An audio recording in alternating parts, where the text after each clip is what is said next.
কইতো জিন্সের প্যান্ট পরলে হামিয়া দুজকে যাবি, কোট টাই পরলে হামিয়া দুজকে যাবি, এটা ফেরেঙ্গিদের পোশাক, এগুলো পরা নাজায়েজ হারাম। এখন তাহারাই পাঞ্জাবির উপরে কোট পরে, তাহারাই বলে নায়কটাই নাজায়েজ, নায়কটাই জায়েজ। না, চেঞ্জ হয়ে গেছে দর্শন। এরা বলছে এই ফুটবল খেলা হারাম, এটা অমুকেরা খেলে, ইহুদি খ্রিস্টানরা খেলে, এই ফুটবল হইল জঙ্গলির মাথা। এখন এরাই ফুটবল বেশি খেলে। ক্রিকেট খেলা হারাম, ক্রিকেট খেললে দুদকে চলে যাবি, ক্রিকেট ফেরেঙ্গিদের খেলা, ব্রিটিশ আবিষ্কার করছে এই খেলা, এই খেলা খেলান যাইব না, ওখানে হেরাই বেশি খেলে। মাইক শয়তানের গলা, মাইক দিয়া কথা কইলে শয়তানের গলা দিয়া কথা হয়, মাইক ব্যবহার করা যাইব না, ওখানে হেরাই মাইক ব্যবহার করে। বুঝলাম না, তাইলে কালে কালে এরাই তো দেখি যে মানুষকে গুমরা করতেছে, বিপদগামী করতেছে, এক এক সময় এক এক ফতুয়া, আবহাওয়া বুঝা ফতুয়া। এখন বলতাছে কোকা কোলা খাওয়া যাবে না, ফেরেঙ্গিদের জিনিস, কিন্তু মোবাইল ব্যবহার করা যাবে, এটা ফেরেঙ্গিরা বানাইছে। হ্যাঁ, সুবিধাবাদী। মসজিদ ভরা টাইলস লাগায় থুইছে চায়নার, মসজিদ ভরা টাইলস লাগায় থুইছে জার্মানের, কিন্তু কোকা কোলা খাইব না রে বাবা। ও বাবা, এটা কেমনে সম্ভব? ঘরে বাইরে সব টাইলসই তো চায়না, ম্যাটেরিয়ালস তো সব চায়না থেকে আসে, জার্মান থেকে আসে, ফ্রান্স থেকে আসে। হ্যাঁ, এগুলো তো মানে কি কইবেন বাবা? আমাকে তো ঘর ভরা পোলাপান আর পায়খানা ভরা গু ছাড়া কিছু নাই। আমাদের সম্পত্তি এই দুইটা, ঘর ভরা পোলাপান, পায়খানা ভরা গু। আমাদের এছাড়া আছে কি? আমরা সব অন্যের উপরে নির্ভরশীল। আমরা কবে দয়ালের দয়ায় এইখান থেকে বাইরে যেতে পারুম, সেই গবেষণা। এর জন্য অবশ্যই সন্তানকে বিজ্ঞান পড়তে হবে।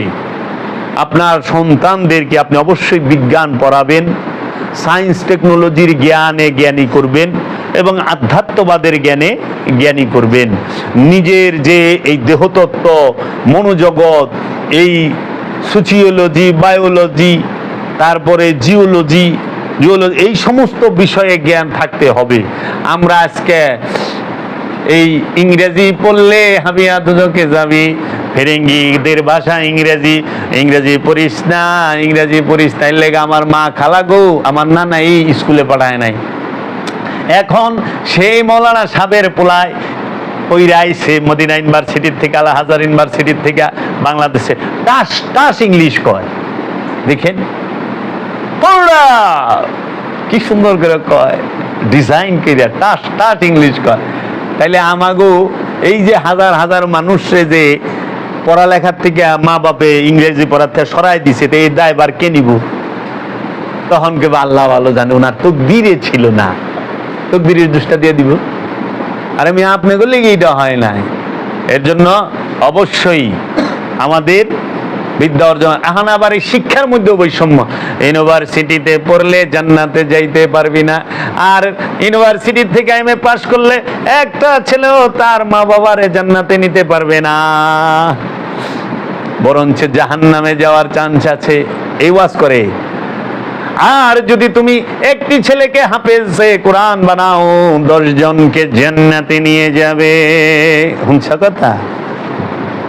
একটা ভাষা আরবি, তারে মুখস্থ করছ, এই ভাষাটা সহি শুদ্ধ সঠিকভাবে পড়তে জানো, এর লেগে 10 জন রে তোমরাই টাইনে লয়ে যাবে। আর ইউনিভার্সিটির থেকে 27 বছর বইরা মাস্টার্স কমপ্লিট করলো, জ্ঞানী হইলো, হ্যাঁ বাপ মারে স্বর্গে নিয়ে পারবো না, কয় কি? এটা কি সম্ভব? কখনোই। কারণ আরবি ভাষা শিখছ,